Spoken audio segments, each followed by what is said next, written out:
Welcome, everybody. It's great to have you at the Mitchell Center for our Sustainability Talk series. My name is David Hart, and I'm the director of the Mitchell Center. Before I introduce the team that's giving today's talk, I want to briefly explain what makes their approach so important. At the Mitchell Center, we spend a lot of our time trying to understand the challenges facing Maine communities and figuring out how we can help. In the case of Maine's PFAS crisis, this is clearly a multifaceted problem that unfortunately will be with us for a long time. But the good news is that a number of UMaine researchers with different kinds of expertise in social science, natural science, engineering, joined forces to work with diverse stakeholders in finding ways to reduce the risks of PFAS contamination. To my knowledge, this is one of the first teams in the United States that has mobilized so many different kinds of expertise to tackle this challenge, and that has shown such dedication in working with diverse partners. And this commitment to collaboration, although it's a core value of the Mitchell Center, it's not nearly as common at some other universities. In fact, that's exactly what we were told by a major foundation in Germany, the Falling Walls Foundation, which commemorates the falling of the Berlin Wall, when they selected the Mitchell Center as one of 10 global winners of their annual award for science innovation. What they said is that they were giving us this award because of this commitment you're going to hear about to collaboration and problem solving. As you'll see, this is an outstanding team. I've had a chance to watch them do their work, and I'm super impressed. And this is going to be a long haul. It won't happen overnight, but they are committed to helping build the collaborative networks that we're going to need to address the enormous challenge of PFAS contamination and to do the best we can to minimize the risks. I'm going to let them talk about their respective parts. I can just say they're all pretty wonderful people. There are even folks who aren't part of the project that aren't here today because they've got busy schedules. This same team organized a fantastic session at last Thursday's Maine Sustainability and Water Conference in Augusta. And so please join me in welcoming them. Thank you, David. And thank you all for coming today. My name is Dianne Kopec. I am a research fellow here at the Mitchell Center and also a member of the Mitchell Center's PFAS Research Initiative. So I am the first of 4 speakers who will be talking with you today. I'm going to give a general overview of PFAS and the issues here in Maine, and others will follow with more detail on their particular areas of research. PFAS has been in the news quite a bit lately. That all started in 2019 when a local environmental group, Defend Our Health, broke the news with a Reuters story about contamination of a farm down in southern Maine. That news story was carried nationally and luckily coincided with the Mills administration coming into office. The Mills administration took this issue seriously and has dedicated countless hours in multiple departments to addressing this issue. The press on PFAS has been growing, I think almost exponentially. It's now recognized as a national problem. People are mobilizing in support of legislation. I'll be talking about that toward the end of this talk, or this portion of the talk. And now we're looking beyond the contamination on farms to the sources of contamination and PFAS in our environment. Okay, now I'd like to take 90 seconds to talk about the atomic chemistry of fluorine, because this is the whole basis for why PFAS is such a tricky issue. This periodic table right here illustrates the electronegativity of the different elements that make up our world. And they go from down here in the lower left-hand corner, the least electronegative elements. And again, electronegativity is a measure of how strong a particular element can pull the electron from a neighboring element and form a bond. Now you see that up here in the top right-hand corner is fluorine. That is the most electronegative element that exists here on planet Earth. It is such because it has one unpaired valence electron. It's a small molecule with only 9 protons. It is more electronegative than even oxygen, which is known for that. Looking at the atomic structure of fluorine right here, you can see this lone electron. It really wants to be paired. Carbon, in contrast, has 4 single electrons in its outer shell. When carbon and fluorine bond, they create the strongest organic bond in a possible. And remember, an organic molecule is one that has carbon in it. This is a polar covalent bond. Covalent meaning they share the electron. Polar meaning the electron is closer to one of the atoms. In this case, the fluorine atom, right up here. It has a negative charge. And that negative and positive charge further strengthens the bond. Virtually all organofluorines are man-made. There are over 4,000 PFAS here that are in use today, and they are virtually indestructible. You'll hear more about that in future from future speakers. PFAS entered the consumer products in the late 1950s, but it was really the 1960s when they came into being. Everybody likes to eat. Some people like to cook. Nobody likes to clean up. So Teflon pans were a really big hit. And then it was realized that PFAS, which repel both water and oils, would be great to cover your carpet, your furniture, your clothing.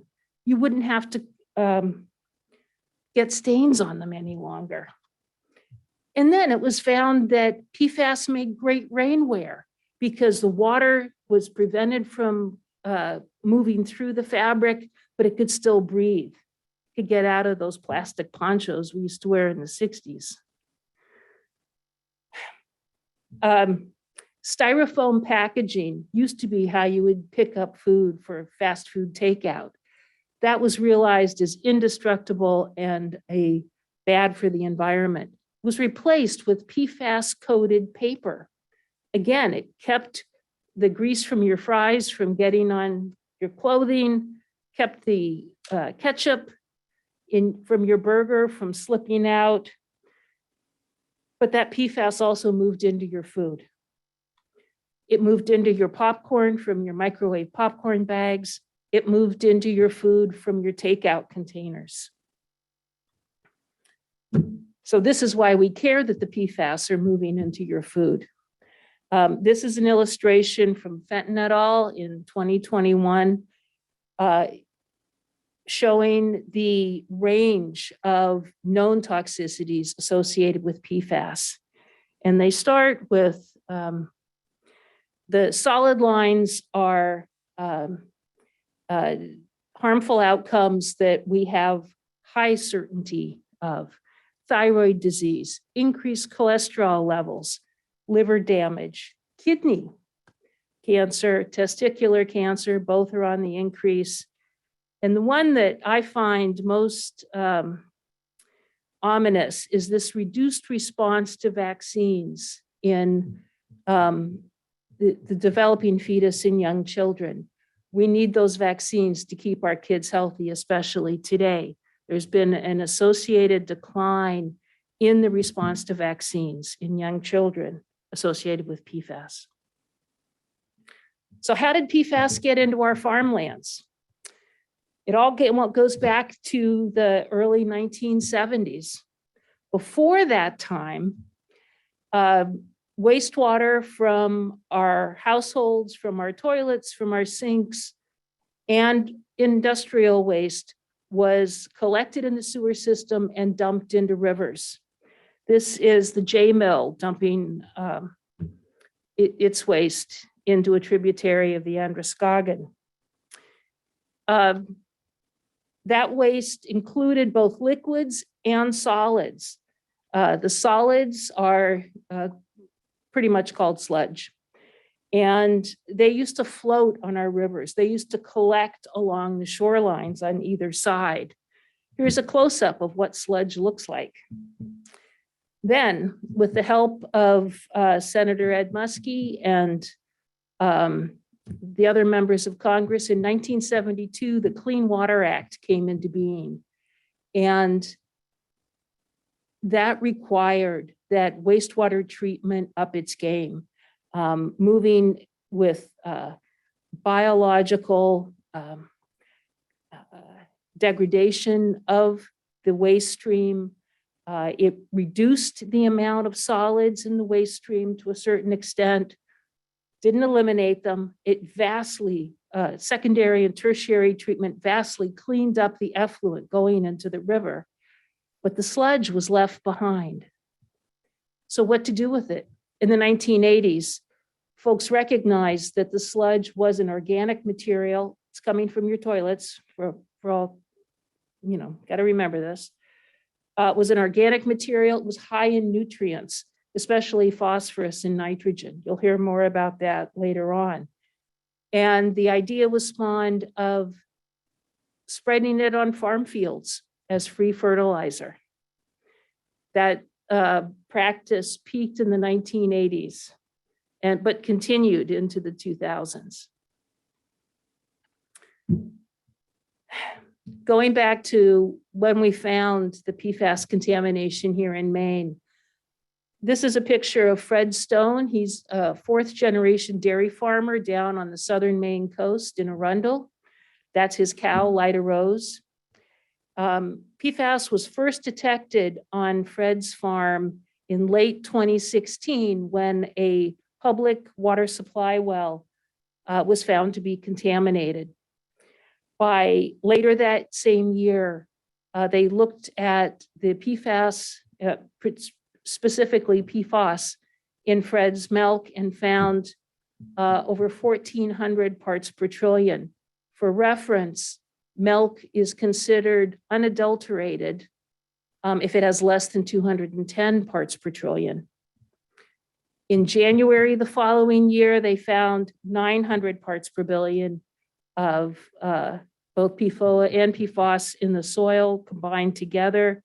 Soil levels should not exceed 21 parts per billion. Similarly, the surface water concentration on Fred's farm was far higher than acceptable at 170 parts per billion. And 2 years after the contamination was found on Fred's farm, 2 years after he and his wife stopped drinking well water, they were found to have 100 parts per billion PFAS in their blood still.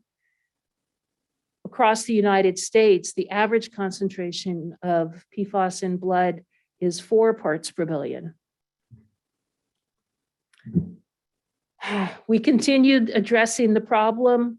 Then in June of 2020, the Tozier farm in central Maine, in Fairfield, Maine, was found to have incredibly high levels of PFAS in the milk from the cows at that site, up to 32,000 parts per trillion.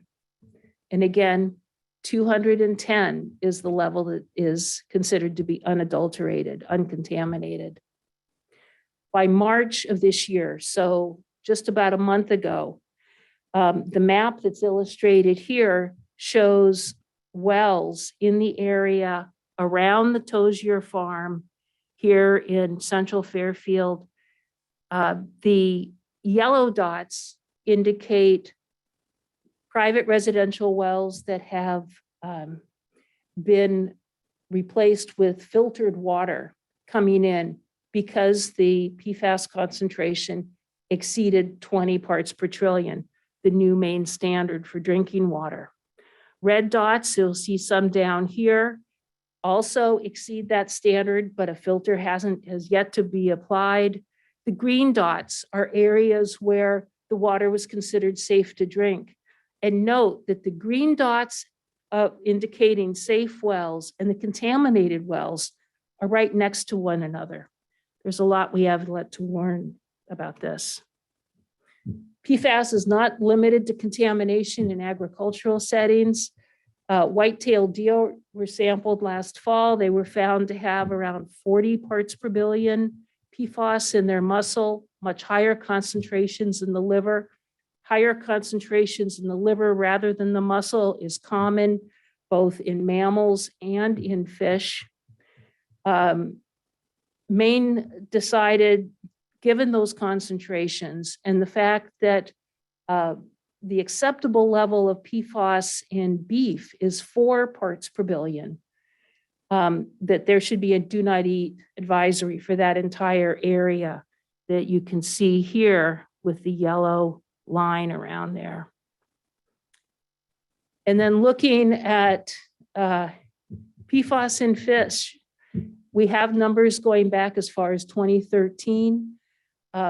Maine DEP looked at brook trout up by the old Lorain Air Force Base because PFAS are also used in firefighting foams, and there was concern there may be regional contamination.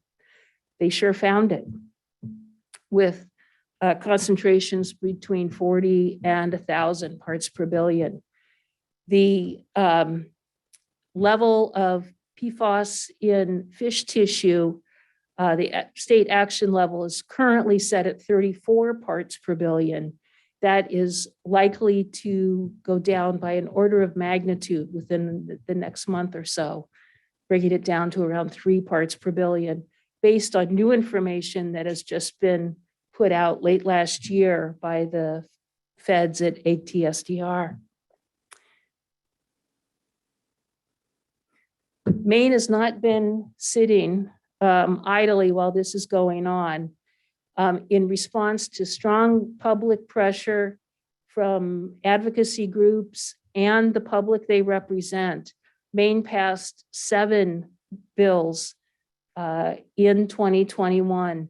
They range in focus from lowering the drinking water standard to 20 parts per billion, to eliminating PFAS in products by 2030, requiring Maine DEP to test all the soils where potentially contaminated sludge was spread on agricultural fields. That's over 700 sites across the state.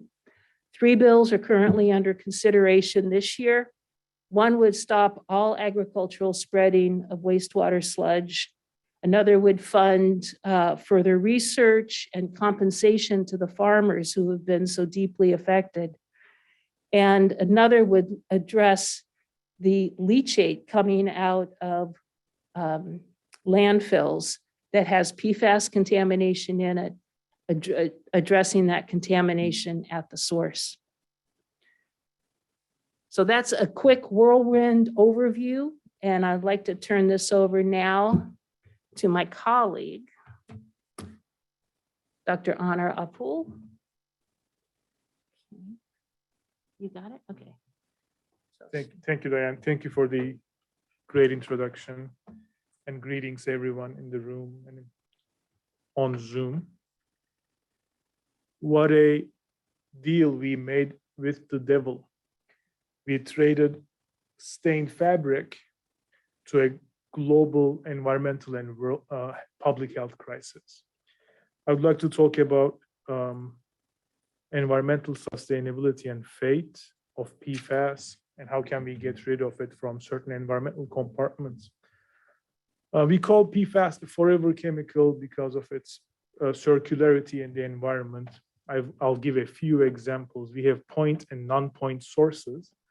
like firefighting foams, or general use like Teflon pans or fabric or Gore-Tex that you use, even the floss that we have, some of them have PFAS in it, right in the blood barrier.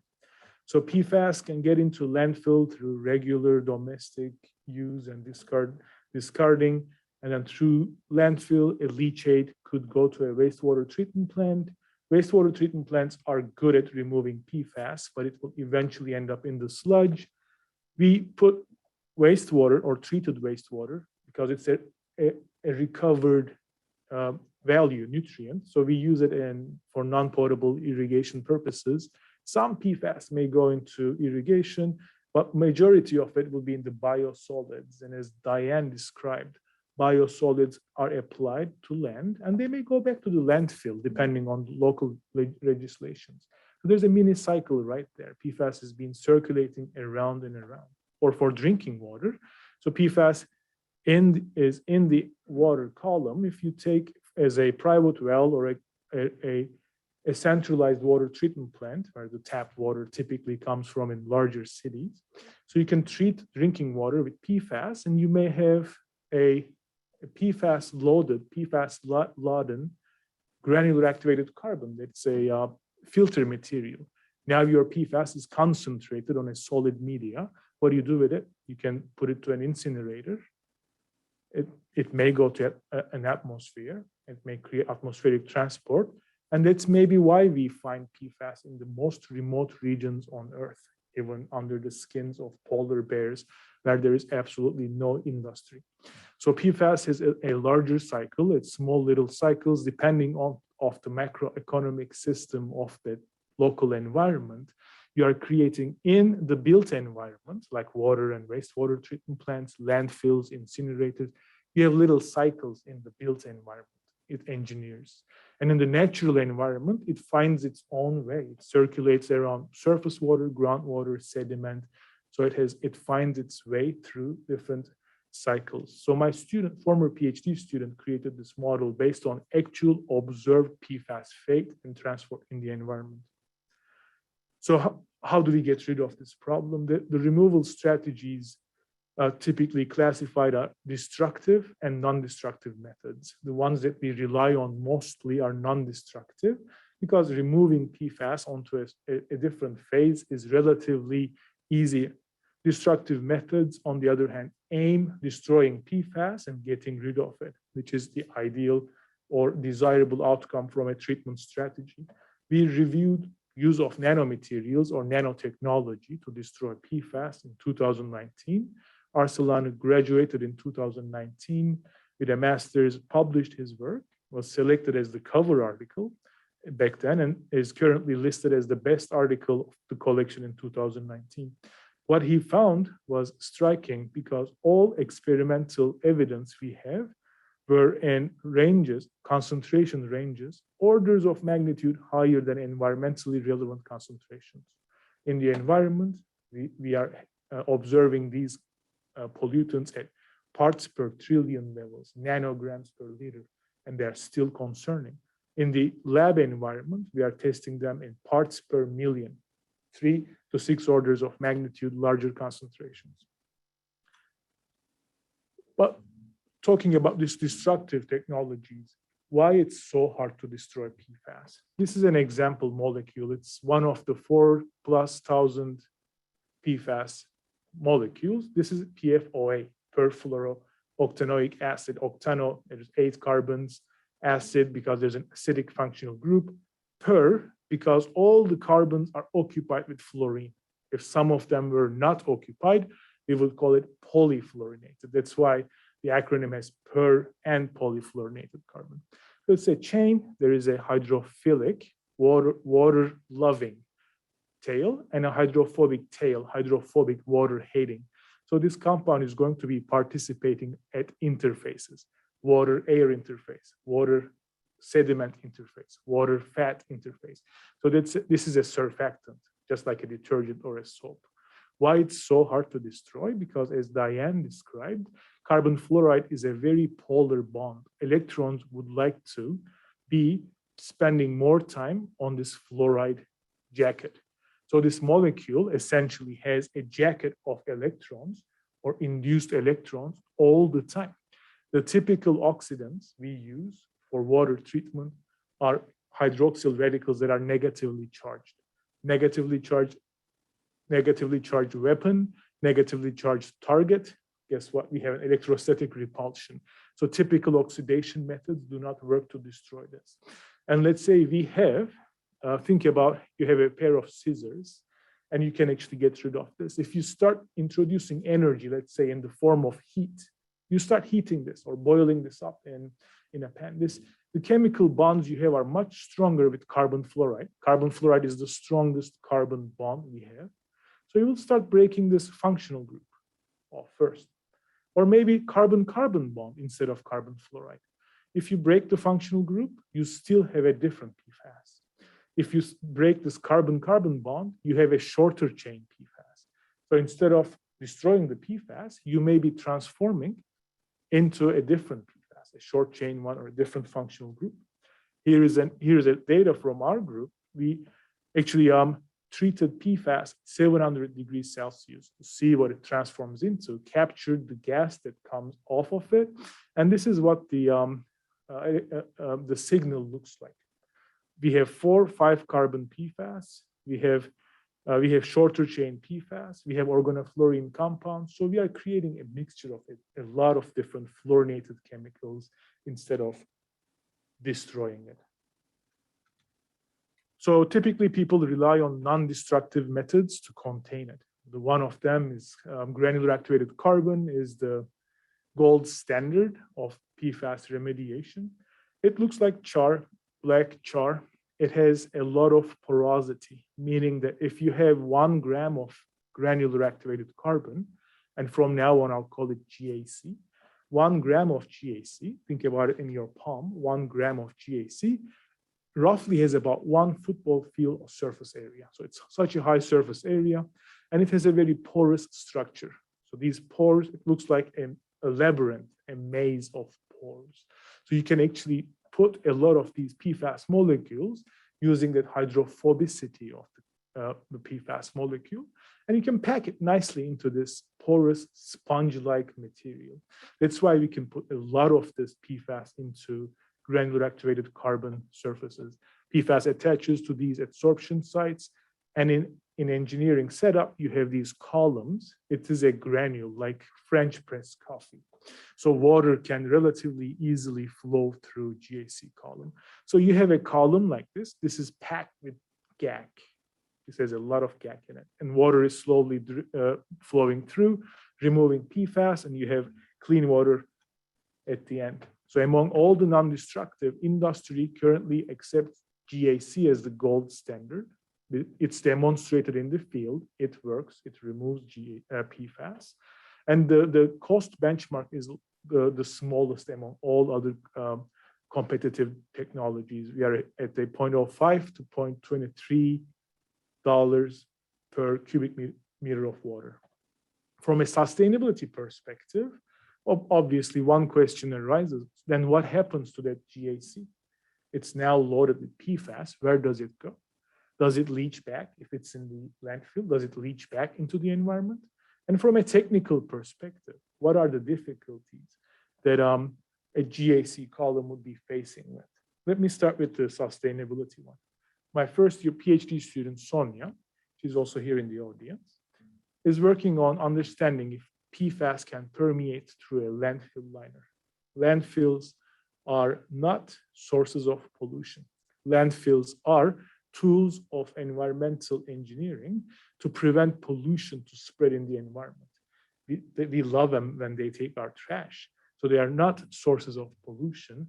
Rather, they actually have implemented strong engineering practices to prevent any pollutant go back into the environment. Landfill liner, which is the material between the native soil and the trash above it, is called a landfill liner, and it is an engineered structure with so many layers in it. This is from Juniper Ridge. The photograph, the sunset makes it difficult to see, but this left cell is an active cell. There are actually tractors on it. It's such a huge mountain of trash. And the one next to it is a new one, so they're expanding it. And they put these liners underneath to prevent any leach or any pollutant go through. The layers include geosynthetic clay liners, compacted clay. It's so impervious that we don't expect anything to go through, but it's not uncommon to have punctures or holes and worst case scenarios that in 30 years period, something can leach out. So my student is currently developing an experimental setup, test these different liner materials. These are examples of, these are almost like blankets, high density polyethylene blankets that they put underneath the waste. And she observed that different pollutants like phenanthrene is a priority pollutant designated by EPA. And it has a very similar hydrophobicity to PFAS. So she observed that actually liners can remove or absorb phenanthrene over time. In 3 days, almost all of the phenanthrene was absorbed. But when we did this same experiment with PFOA, nothing was absorbed. So PFOA decided to stay in water, which makes us think that there is a puncture or a hole on the landfill liner. If water goes, PFOA is going to go with it. The technical problems associated with GAC, the previous one was about sustainability. Let's say you have polluted water and you want to remediate it. You don't want to serve it to your clients. It has PFAS and other organic and inorganic pollutants in it. It's a cocktail. When you put this in, what happens if treated water has PFAS, but nothing else in it? This is typically what happens. Short chain PFAS is so soluble that it goes through, but the GAC column still has room and capacity to remove all other pollutants. So what do you do now? So is this column done? This is an expensive material. Are we going to put this into landfill and start over? Basically adds a lot of cost when you have PFAS in your water. So as you can see, the unit cost of drinking water treatment goes up as the more PFAS you have in the influent. So you can remove relatively easy pollutants, but presence of PFAS with the new legislation is going to drive the cost up. This is something that affects all of us. The second scenario, let's say you have PFAS and other pollutants, same thing. And then what happens if you start seeing more PFAS than the original water? Let's say you remove the other pollutants, but what if you have more PFAS? This is also another practical issue that has been happening because activated carbon acts like a trap, holds the PFAS, and as new PFAS comes in, long chain ones kick off the short chain ones and contribute to the overall PFAS concentration.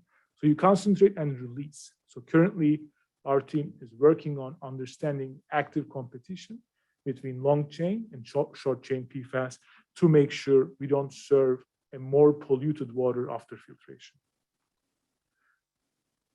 I'd like to talk about soil pollution, although not my primary research area. I had the pleasure to work on a soil pollution and remediation project for 4 years. This is not a PFAS impacted site, but I want you to visualize what it looks like to deal with impacted soil. This is a site, you can see the scale from the cars. Let's say this is polluted. How do you even start? Where is the pollution? You have to first identify where the pollutant is. You have to first map it out. And then what are you going to do with it? Think about if you had a sandbox in your backyard. And if you had a polluted, let's say, motor oil, one glass of motor oil in it. How do you even clean it? Do you take it out? Do you treat it inside? So the general approach here is either in situ or ex situ treatment approaches. Ex situ meaning that you excavate all the soil, put onto trucks, go to an offsite facility, wash the soil, treat it, do whatever it takes and bring it back. In situ meaning that you use water, you use microbes, you use chemicals to pump down water column or soil column and try to purify the soil. So just to visualize how hard that would be if the scale that you are dealing with is millions and millions of tons of soil that are compacted under your feet. So the current state of knowledge says that PFAS adsorption or PFAS partitioning is a linear function with the organic carbon content. So the more organic carbon your soil has, the more PFAS adsorption. You see three examples: PFOS, PFOA. Again, these are three different chemicals. PFBS, these are all PFAS. More hydrophobic one adsorbs more. Look at the numbers, 400. Less hydrophobic one is around 50, so it adsorbs less. And these are long chain ones. And look at the short chain one. Short chain one, the number is 10, 8, so much smaller because it's more hydrophilic. With this diversity of problem, thousands of different chemicals, uncertainty, we don't even know where the pollutant is. It's not viscous petroleum underground. It's participating with water. So the approaches currently we undertake is, of course, the first one and the top of hierarchy is minimize its use. Don't use it. Stop its production. Don't release it. It's like preventative medicine. Don't get sick. It's the cheapest, most sustainable, and safest way of medical treatment. Preventative. Don't get sick. So excluding this is not remediation. This is pollution prevention. Excluding this first one, we have options like soil flushing, soil washing. Literally taking the soil into a rotating kiln, putting detergent water in, and mixing it and washing it like you do your laundry, in a scale of millions of cubic meters of soil. Or you flush the system in situ and you basically mobilize PFAS into the groundwater stream, and then you clean the surface, the soil medium. PFAS went into the groundwater. You made that problem someone else's problem. And the third option here is phytoremediation, which is the use of plants, ground plants. It's a form of bioremediation, meaning that you use plants and you trust them to uptake and transform PFAS, hopefully. We don't have too much knowledge about this. What happens to the biomass? Is it going into the leaves? If it's going into the leaves, is it going back to the soil in the fall? So phytoremediation is still full of unknowns, but an option we have. Immobilization is trapping it in there and calling it a contaminated zone. Typically activated carbon could be amended to soil to trap PFAS in. And the last option is, the most desirable option is destruction. So you destroy, and I don't know how you destroy such a sturdy chemical without destroying the local biota in the ground. So you have a lot of organic carbon, a lot of living beings harmonizing, living, and forming a consortium in soil, and you have PFAS. How do you destroy just the PFAS without destroying the rest of the native environment? Last one, not really related to what I have been talking about, but is an interesting work that has been going on in our lab, is a collaboration between two of my students and one from Jean McRae's research group here. So they've been looking into the interactions of PFAS and microplastics. We have one, water. We have two, crisis. Microplastics is a product of continuous use and discarding plastic waste into the oceans. Now they are breaking down into really, really fine sizes, and we find them in bottled water, tea, air, in human blood, in even placenta so far. So these tiny little plastics, if you look at their surface area, assuming they are size of 1 micron, they are going to have a surface area equivalent to Pacific Ocean. So they have such an enormous surface area that they'll be interacting with whatever pollutant out there. So what we are looking at right now is if these microplastics will be shuttling PFAS. Are they going to be absorbing them, releasing them later?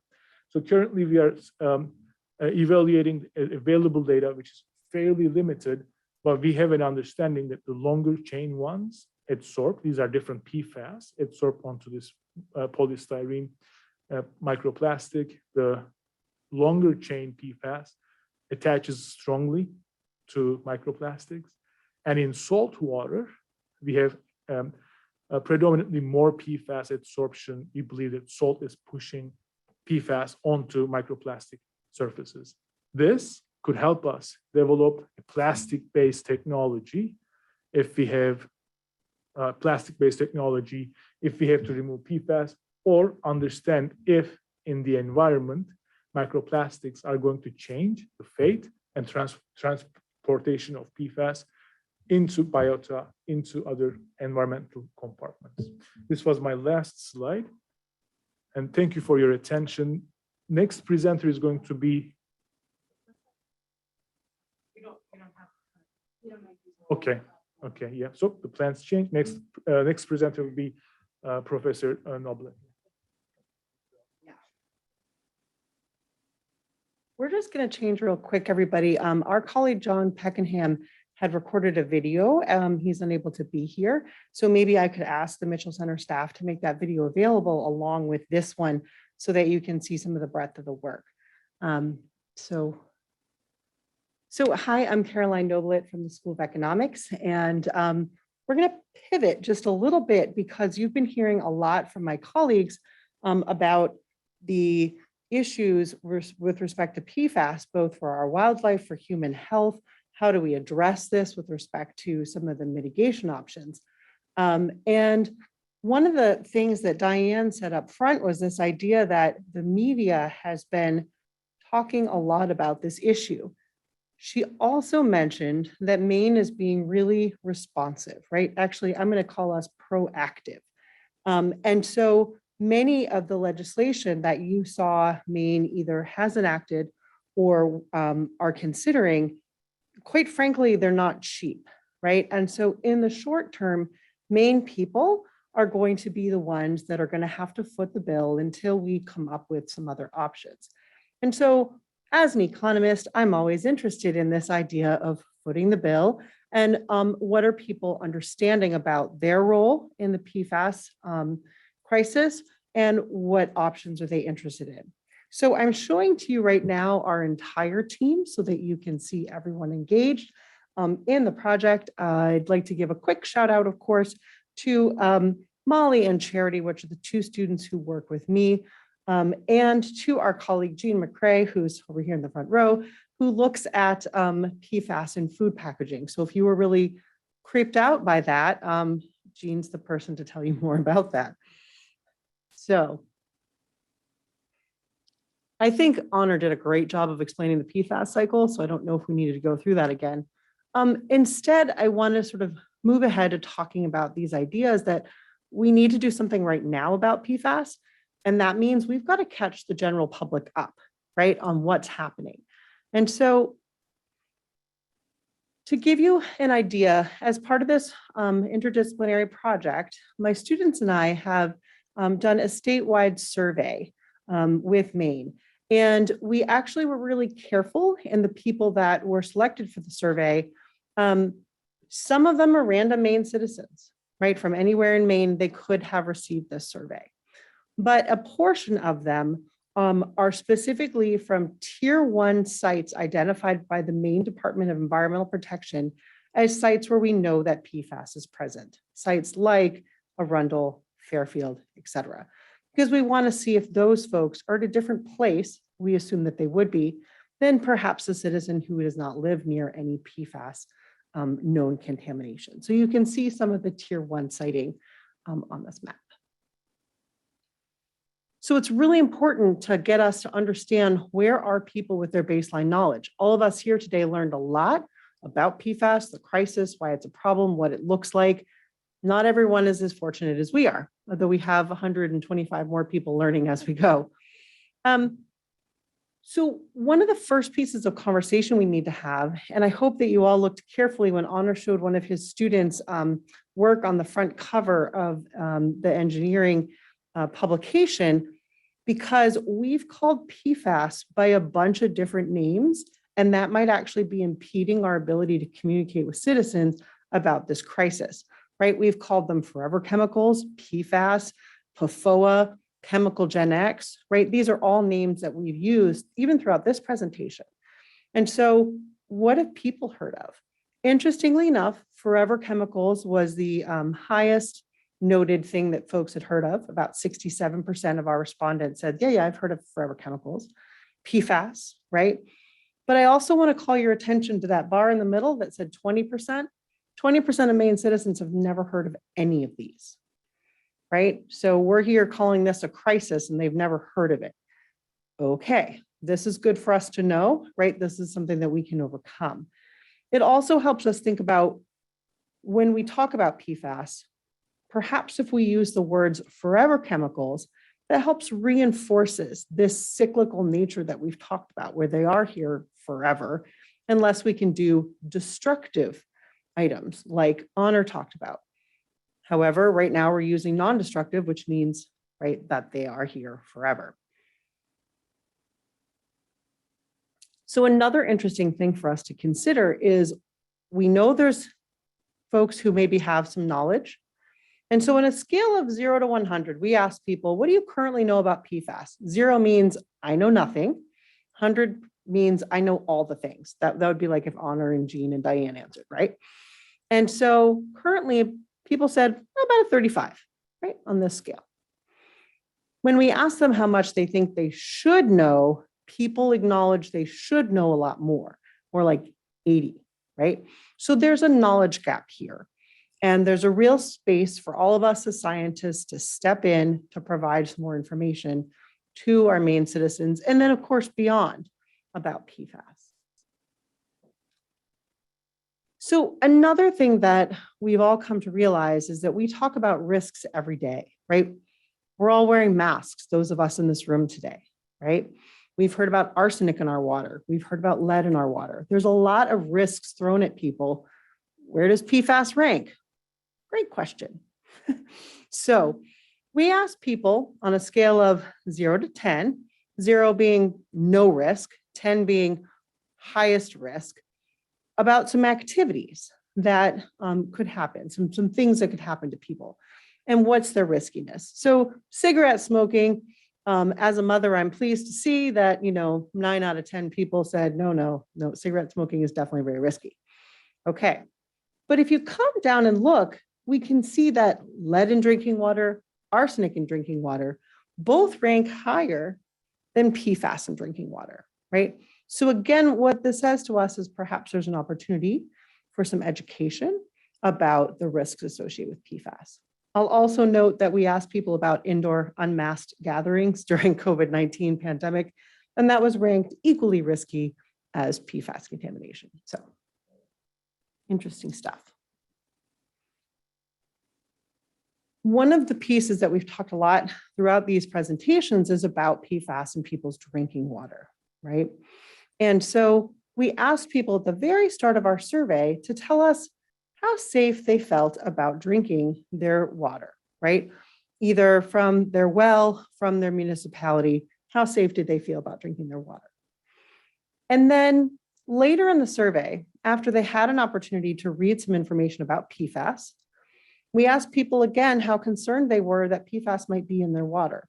And so what you're looking at is a pie chart that breaks down 3 groups of people.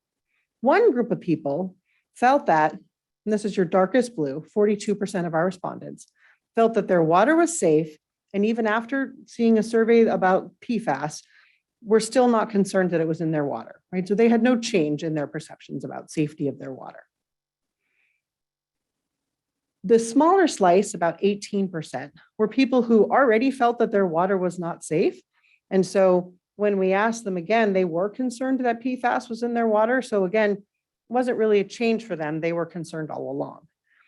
But this large gray section, about 40% of our respondents said that in the beginning, they actually felt pretty safe about their water. But now that they had had some information about PFAS, they were concerned that PFAS might be in their drinking water.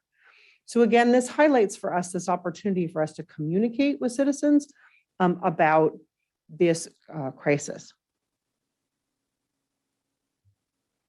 Let me make sure I leave time for questions. Okay.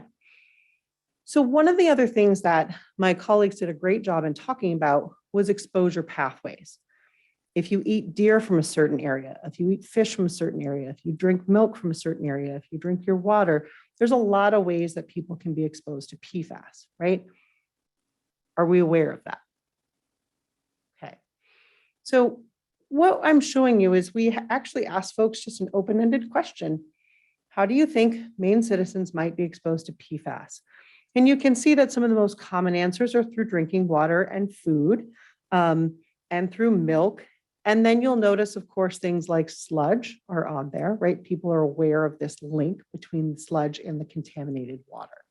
So this is good news from the perspective that they're understanding some of the pathways, but many of the pathways are missing here, right? There's no discussion of the food packaging, right? There's not the Gore-Tex, there's not some of the Teflon, right? Some of the consumer products are missing here. That's an important piece for us to know. So we have a lot of great information here. What do we want to do about PFAS, right? So again, I would kind of go back to some of the things that my colleague said about we're going to need to address this issue, and it's expensive. Okay. Some of our legislation is already out there mandating that we do some of these things. Some are under consideration. Some are options, like what Onur talked about with respect to the GAC. What are Maine citizens going to be supportive of? Because ultimately, again, they're probably going to have to foot the bill. So we asked people about some of their spending priorities. For those of you who are familiar with economics, we have some tools in our toolbox that allow us to do willingness to pay metrics. For today's talk, I thought I would just bring some descriptive statistics. So the highest priority that people had was to treat public water, to remove PFAS, things like GAC, for example, right? So of the a little over 300 people that have responded to our survey so far, almost 100 of them rank that as their number one priority. The second one I think is very interesting because it's something that we haven't talked about yet. And that is to fund legal efforts to hold PFAS producing companies, current and former, responsible for cleanup and medical costs. And so I find this one interesting because this actually came from some folks who are engaged with our farm community. And we know that actually the state of Maine is considering this option, right? And so what might happen there? And we saw earlier commercials from DuPont and other chemical companies, anybody who's watched Dark Waters, right? And so I thought it was interesting that that's where Maine folks wanted to put some of their funds. And then, of course, we can kind of go down. But I think what's really interesting, too, is that there is a big upswell of support for helping Maine residents and farmers that have been impacted already by this crisis, as well as testing. And those are some things that fortunately match up well with mandated legislation or considered legislation. So I'm going to go ahead and just give our thanks with gratefully acknowledging funding from the Mitchell Center and from the USGS Water Resources Research Initiative program. We also have a wonderful group of project partners and an advisory committee that have been enormously helpful to our team. And I want to thank them too. And so hopefully I left time for some questions. And so I'm going to get Linda on here. Great. Let me go ahead and I can't see myself, but that's always nice. First, let's everyone, please, wherever you're seated, wherever you are, give a hand to this amazing team, this team that is just really terrific in terms of what they've presented to us. Did we capture all of it? Could we go home and tell everybody what we heard? No, but that's one of the reasons why it's really wonderful that the Mitchell Center tapes these so that we can watch them. And my understanding, someone has just asked, how do we get to the John Peckenham video? And that will be associated, I think, with this taping of this, that you'll be able to see it. It's amazing. Some of the questions that people asked at the beginning, this was such a well-designed set of presentations that those questions were answered by the end. So if you're one of the people who kindly asked an early question, Hopefully that question, a lot of it was answered. One of the things that this team really showed us, and people asked a little bit about this in the questions, is how absolutely crucial it is to have multiple disciplines working together, and to be working with legislators, and to be working with communities. So Caroline, since you're the one standing there, might you be able to say anything or recommend to anybody in terms of the questions they had about this, how they might get involved, how they might make a difference? I'd be happy to, and I'm also, Dianne and Onur, welcome to step up here when they great, feel like it super. as well. We can start with our team and working with the Mitchell Center is actually launching the PFAS Research Initiative website that is going to be affiliated with the Mitchell Center's webpage. And so that's one of the ways that you can keep in touch with our research team and hear about our work. We're also very closely collaborating with our colleagues over in Cooperative Extension, who also do a lot of work in this area. So the PFAS Research Initiative website will be linked to theirs as well. So hope that answers that person's question. And will there be a chance, people asked questions like, can PFAS be absorbed through the skin, the air, from Scotchgard by sitting on a couch? Will there be a Q&A place at all on that site you're setting up where people might be able to ask some of those questions? That's a great question. I think we are planning the overall look of the webpage, and so perhaps we could include something like that, frequently asked questions. So thanks for that suggestion. You had in the audience, thank you. You had in the audience people from the library, people who are nationally known for communication research, people who are working in a lot of different areas. You have town people who are here. If they wanted to follow up with you or take some of these ideas and say, share them at the library, do you have thoughts about sort of next steps for them? Because they're interested in thinking about next steps. Not to put you on the spot. We're having a little conversation, Onur and Dianne and Jean and I sort of on the side here, trying to answer that question. I think in the short term, if there's something that you heard from a specific person, that we would welcome direct contact. And then in the longer term, we're hoping that the PFAS Research Initiative website will be updated and have lots of great information. And again, if you see something on the website that you're particularly interested in, it should be affiliated with a specific research team that you could follow up with. There was a letter to the editor in today's Bangor Daily News about PFAS and saying, well, I'm overstating it, but saying that, gee, the PFAS is coming from sludge that was put there decades ago and maybe not so much an issue now. Don't know if that's right, but how do we have conversations where people ask good questions that come out of perspectives that they bring, and so that we all learn together about this? Any thoughts? There is information available on the UMaine Cooperative Extension website that gives more specifics on especially farmers who are impacted by PFAS, how they can test their soil, how they can test their water.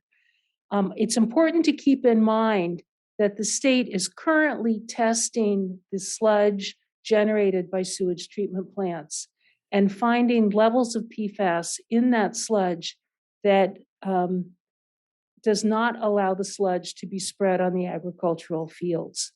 This is not exclusively a legacy problem. This is an ongoing problem here in the state. It's important to. Thank you. Thank you. I think that we have run out of, we haven't run out of questions, but we've run out of time. But one last question. If we wanted to work with you, what's the best way for all of us with our different skills to get in contact with the team? I would say we are very unified and consolidated.